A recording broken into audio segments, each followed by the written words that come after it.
Nuevamente continúo con ustedes con este estudio del libro de Éxodo, capítulo 16. Estamos estudiando pues sobre la crisis en la fe, la número 2 que se da, que es sin comida. Y ahora vamos a entrar a la parte cómo es que Dios proporcionó reposo, que lo veremos desde los versos 22 al 30. Hago una aclaración. En la clase recién pasada hubo 2 bajones de energía eléctrica. Si acaso hubo problemas en la transmisión, nuevamente les digo que estos estudios quedan grabados dentro de unas 2 horas a lo sumo. Quedan subidos y usted no los ha escuchado completamente, tiene el privilegio de volverlos a escuchar. Bueno, vamos a pedir siempre la dirección de nuestro Señor a través de nuestra oración. Padre eterno, una vez más te agradecemos infinitamente porque en este día del Señor continuamos reunidos y una parte de la adoración es el estudio de tu palabra. Gracias por ello, Señor, y permite que todo lo expresado por tu servidor sea de mucha edificación y que siempre tú seas muy honrado. En el nombre de nuestro Señor Jesucristo. Amén. Amén. Bueno, lo que continúa es que Dios proporcionó reposo. Versículos 22 al 30 del capítulo 16. Una aclaración que quiero dar, y ya lo he hecho en varias de mis clases, cuando se habla del reposo de Dios, nunca tenemos que entender como que Dios estaba cansado. No, en Dios no hay cansancio. Dios es Dios, y el reposo que Él siempre se ha referido es desde el punto de vista de lo espiritual, es desde el punto de vista de cómo es que se debe dar honra y gloria a Él. El reposo en el sentido de dar esta honra a Él no fue porque el pueblo estaba cansado, tenían que descansar, estaban fatigados. No hay esa cuestión de reposo, sino se refiere en el sentido de dar la honra y gloria a Él, y siempre tenían que entender que ellos estaban en las manos de Dios. Bueno, vamos a leer esta porción de los versículos 22 hasta el 30.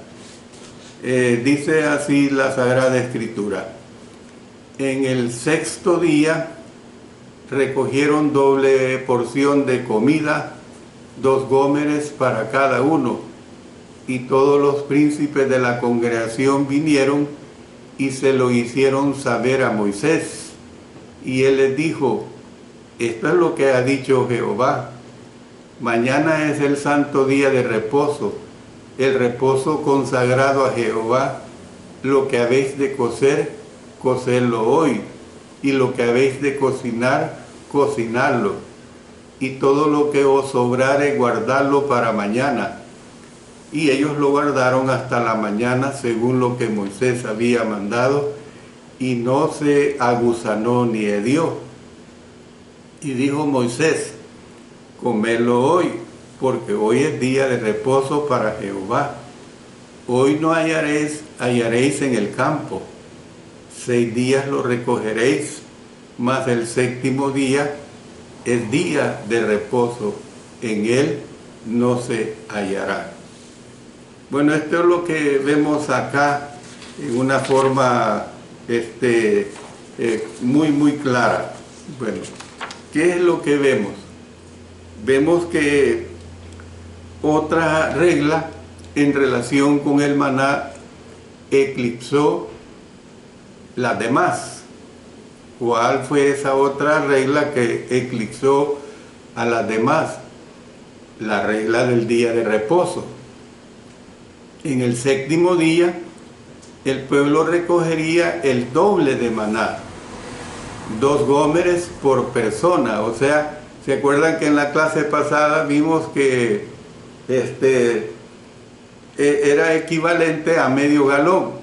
O sea que el 6º día iban a recoger para cada persona 1 galón, porque cubría el 6º y el día de reposo. Entonces, únicamente ese día no solamente comerían el maná que se proveía para el día, sino que también apartarían el maná para el día siguiente. Y el Señor pues hizo posible este arreglo. Mire, le digo 2 aclaraciones. Una, no dejó que el maná se echara a perder cuando lo recogían en el 6º día y lo guardaban por la noche. Y era curioso pues de que una vez llegaba la noche y alguien había agarrado más en cualquier otro día, se le descomponía. Número 2, no proveyó maná en el 7º día para que nadie se viera tentado a quebrantar la ley del día de reposo. O sea, aquí se ve la sabiduría de Dios, las consideraciones de Dios, cómo es que para que no se violara, les permite un día antes recoger doble ración. El día de reposo es mencionado por primera vez en este pasaje, pese a que podemos ver un indicio de él en el versículo 5. Miren, lo vamos a leer. Dice, más el 6º día prepararán para guardar el doble de lo que suelen recoger cada día. Se le llama pues el santo día de reposo, el reposo consagrado a Jehová. Es lo que, mire lo que dice el versículo 25, un día de reposo para Jehová y el 7º día, día de reposo, versículos 25 y 26. Entonces, se convirtió en un día de descanso para los israelitas. El pasaje indica que debido a que no se permitió recoger alimento en ese día, el pueblo reposó el 7º día. Algunos creen que el día de reposo es una ordenanza continua, vigente desde los días de Génesis hasta nuestros días. Sin embargo, el Antiguo Testamento no contiene ningún ejemplo de alguien guardando el día de reposo antes de Éxodo capítulo 16. En este pasaje su cumplimiento sirve como sombra del mandamiento del día de reposo que se da como parte de los 10 mandamientos. Miren lo que tenemos en Éxodo capítulo 20. Éxodo capítulo 20, vamos a leer los versículos 8 hasta el 11. Acuérdate del día de reposo para santificarlo. 6 días trabajarás y harás toda tu obra, mas el 7º día es reposo para Jehová tu Dios. No hagas en él obra alguna, ni tu hijo, ni tu hija, ni tu siervo, ni tu criada, ni tu bestia, ni tu extranjero que está dentro de tus puertas. Porque en 6 días hizo Jehová los cielos y la tierra, el mar y todas las cosas que en ellos hay, y reposó en el 7º día. Por tanto, Jehová bendijo el día de reposo y lo santificó. Entonces, de la misma manera que la declaración preliminar del pacto en Éxodo 15, 25 y 26, vamos a recordar lo que vimos ahí, dice, ahí les dio estatutos y ordenanzas, y ahí los probó. Y dijo, si oyeres atentamente la voz de Jehová tu Dios, e hicieres lo recto delante de sus ojos, y dieres oído a sus mandamientos, y guardares todos sus estatutos, ninguna enfermedad de las que envié a los egipcios te enviaré a ti, porque yo soy Jehová tu sanador. Entonces sirve como precedente del pacto que veremos más adelante en Éxodo capítulo 19. Eso lo vamos a ver. Ahora miren lo que nos dice Éxodo capítulo 16, los versículos 27 y 30. Y aconteció que algunos del pueblo salieron en el séptimo día a recoger, y miren, y no hallaron. Y Jehová dijo a Moisés: ¿hasta cuándo no querréis guardar mis mandamientos y mis leyes? Mirad que Jehová os dio el día de reposo, y por eso en el sexto día os da pan para 2 días. Estése pues cada uno en su lugar, y nadie salga de él en el séptimo día. Así el pueblo reposó el séptimo día. Entonces, ¿qué es lo que vemos? Al igual que con la regla de no dejar maná para la mañana, algunos optaron por quebrantar la ley del día de reposo en lo concerniente a su recolección. El Señor, por supuesto, se disgustó. Sin embargo, en este caso optó, fíjense bien, optó por no castigar a los que hicieron mal. Y en su lugar, reprendió fuertemente al pueblo por quebrantar su ley y la amplió diciéndoles: estése pues cada uno en su lugar y nadie salga de él en el séptimo día. En otras palabras, en el séptimo día de la semana no habían de abandonar el campamento para buscar maná, ni por cualquier otra razón. Puede que incluso haya querido decir que cada familia había de quedarse en casa, es decir, en las inmediaciones de su propia tienda, por decirlo así. Y digo tienda porque no tengamos el concepto de las casas actuales que nosotros tenemos. Sus casas eran tiendas, pues. Entonces, implícito en este mandamiento estaba el requisito en cuanto a que el pueblo no trabajara en el día de reposo. Esta fue, de hecho, la manera como Israel entendió la ley de Dios. Por lo tanto, el pueblo claramente dice, reposó el séptimo día. Ahí lo dice en el verso 30.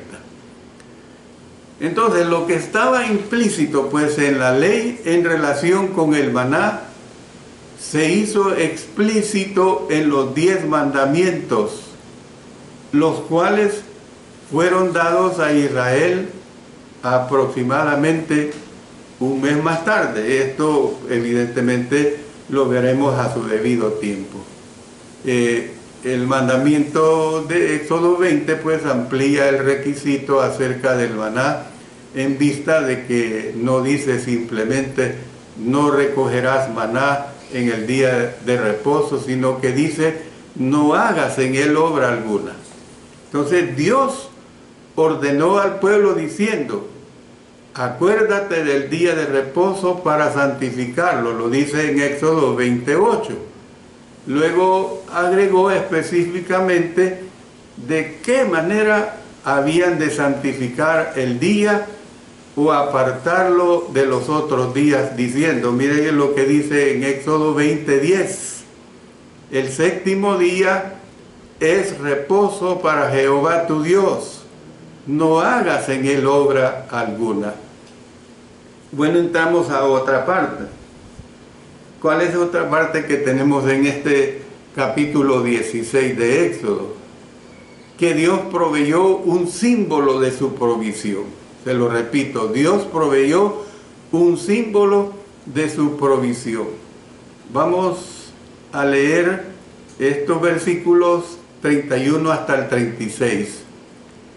Y la casa de Israel lo llamó maná, y era como semilla de culantro blanco, y su sabor como de hojuelas con miel. A lo mejor yo pienso que era algo rico, ¿verdad? Cuando dice hojuelas con miel.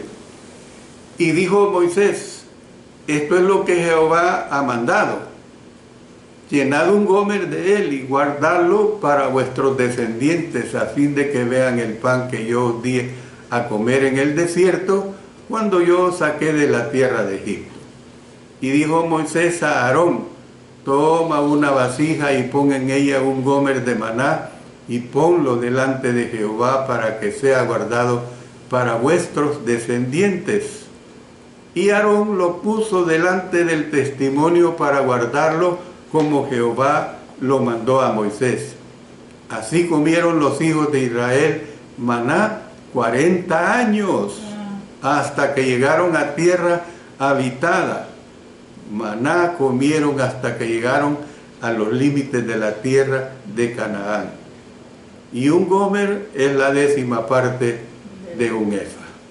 Bueno, después de dar más informaciones en cuanto a cómo fue que el maná obtuvo su nombre y cómo era, ahí vemos el versículo 31, y la casa de Israel lo llamó maná, y era como semilla de culantro blanco, y su sabor como de hojuela con miel.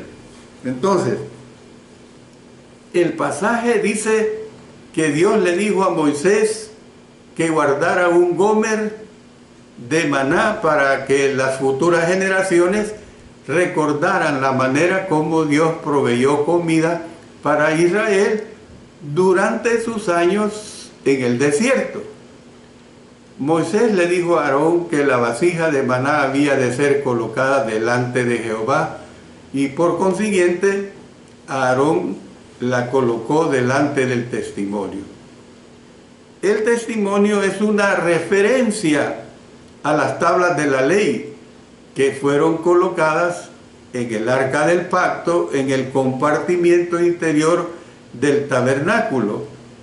La vasija de maná fue colocada en el arca después que el tabernáculo fue construido. Bueno, mírenlo, podemos esto comparar con Hebreos capítulo 9, versículo 4. Dice: el cual tenía un incensario de oro y el arca del pacto cubierta de oro por todas partes, en la que estaba una urna de oro que contenía el maná, la vara de Aarón que reverdeció y las tablas del pacto. Bueno, una efa es igual aproximadamente a la mitad de una fanega, o sea, una fanega es un depósito. Me acuerdo que cuando era niño decían una fanega de maíz, y tenía como 18 libras, ¿ve? Pero esa es una medida de los tiempos míos, ¿verdad? Comenzando en el versículo 32, dice: y dijo Moisés: esto es lo que Jehová ha mandado, llenad un gomer de él y guardadlo para vuestros descendientes, a fin de que vean el pan que yo os di a comer en el desierto, cuando yo os saqué de la tierra de Egipto. El pasaje habla de acontecimientos que ocurrieron mucho tiempo después de los que previamente acaban de describirse.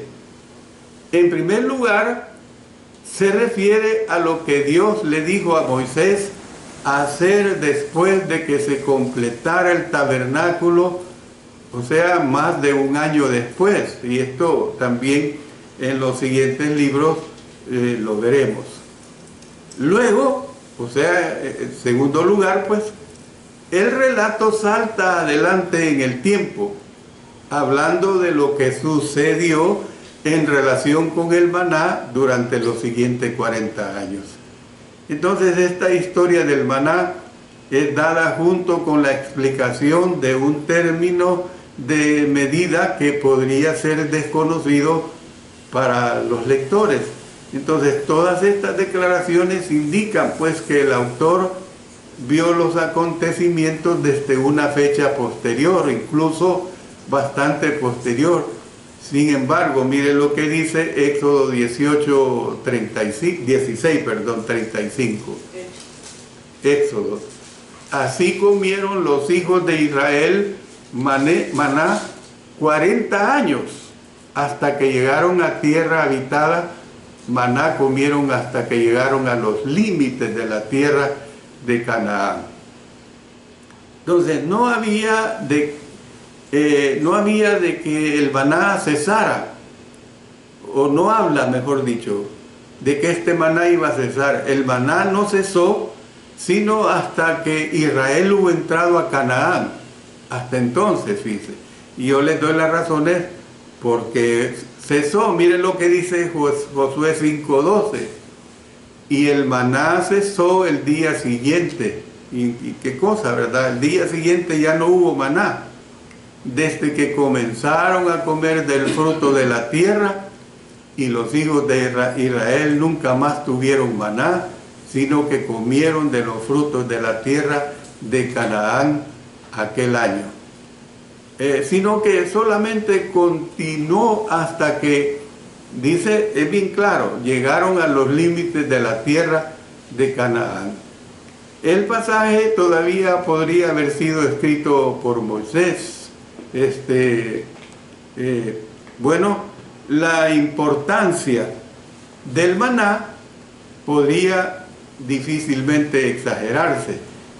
El suministro de maná, junto con las murmuraciones del pueblo, tuvo gran influencia en el recuerdo que Israel tenía de su liberación. Miren lo que tenemos, y los salmos nos hablan mucho de eso en una forma poética y en una forma hasta cantada, ¿verdad? En Salmo 78, vamos a leer desde el versículo 20 hasta el 29, y usted le pone cuidado a todas las alusiones que se hace de las bendiciones que Dios les dio. He aquí ha herido la peña, bendición, ¿verdad? Y brotaron aguas, dice, y torrentes inundaron la tierra. Otra bendición. ¿Podrá dar también pan? ¿Dispondrá carne para su pueblo? Por tanto, oyó Jehová y se indignó, se encendió el fuego contra Jacob, y el furor subió también contra Israel, por cuanto no habían creído a Dios, ni habían confiado en su salvación. Sin embargo, otra vez, mandó a las nubes de arriba, y abrió las puertas de los cielos, e hizo llover sobre ellos maná para que comiesen, y les dio trigo de los cielos. Pan de nobles comió el hombre, les envió comida hasta saciarles. Movió el solano, el viento solano en el cielo, porque este viento era destructivo, y trajo con su poder el viento sur, un viento que les ayudó, pues, e hizo llover sobre ellos carne como polvo, como arena del mar, aves que vuelan, las codornices. Las hizo caer en medio del campamento, alrededor de sus tiendas. Comieron y se saciaron, les cumplió pues su deseo. Y miren lo que nos dice también el Salmo 105:40. Pidieron e hizo venir codornices, y los sació del pan del cielo. Luego también Nehemías 9:15. Les diste pan del cielo en su hambre, y en su sed les sacaste agua de la peña, y les dijiste que entrasen a poseer la tierra por la cual alzaste tu mano y juraste que se las darías. ¿Qué es lo que vemos en todo esto? Su importancia también se manifiesta en el Nuevo Testamento. Los judíos recordaban que Dios les había dado el maná a sus antepasados, quienes lo vieron como pan del cielo. Imagínense, cuando me voy a trasladar al ministerio de Cristo, cuando el Señor alimentó a los 5,000 y pocos días después alimenta a 4,000. Imagínense cómo hubiese sido que por obra de Dios hubiera derramado maná, pero no lo hizo, sino que se encargó el Señor Jesucristo de hacer este milagro o estos milagros.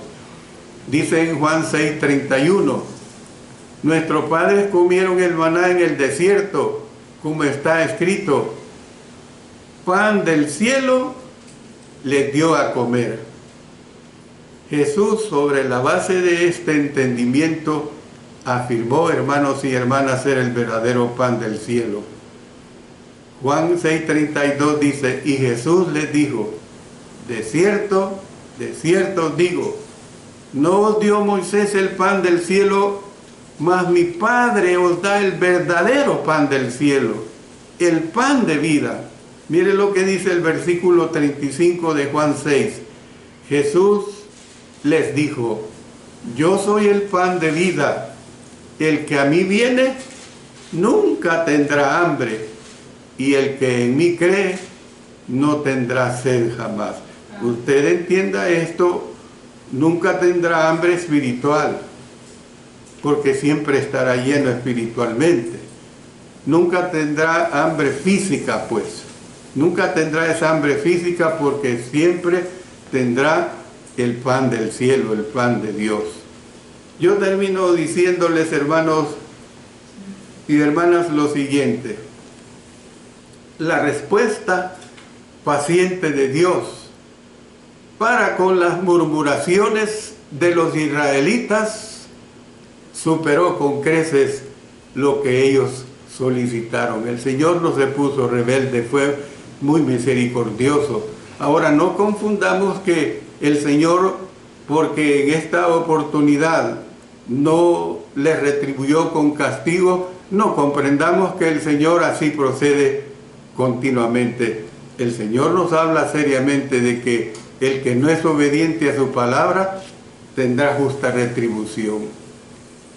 El cuidado que le provee a su pueblo es constante. Pero claro, este cuidado que le provee a su pueblo, que es constante, es de acuerdo a que este pueblo, o sea, el pueblo que ahora es escogido, la iglesia del Señor, le sea obediente. Usted, hermano, usted, hermana, quiere recibir los beneficios espirituales de Dios y aún los beneficios materiales, pues yo le digo, sea obediente a sus sagrados preceptos, sea obediente a lo que Él determina para que usted sea acreedor de todas sus bendiciones. Dios bendiga su bendita palabra. En el próximo estudio todavía voy a continuar con Éxodo capítulo 16. Todavía me queda una lección donde vamos a ver precisamente las lecciones de vida que nos da este capítulo. Aunque hemos visto muchas lecciones de vida en estos dos mensajes que este día les he presentado. Bendiciones para cada uno de ustedes, hermanos y hermanas, y que siempre estemos cumpliendo y siéndole fieles a nuestro Señor. Oremos.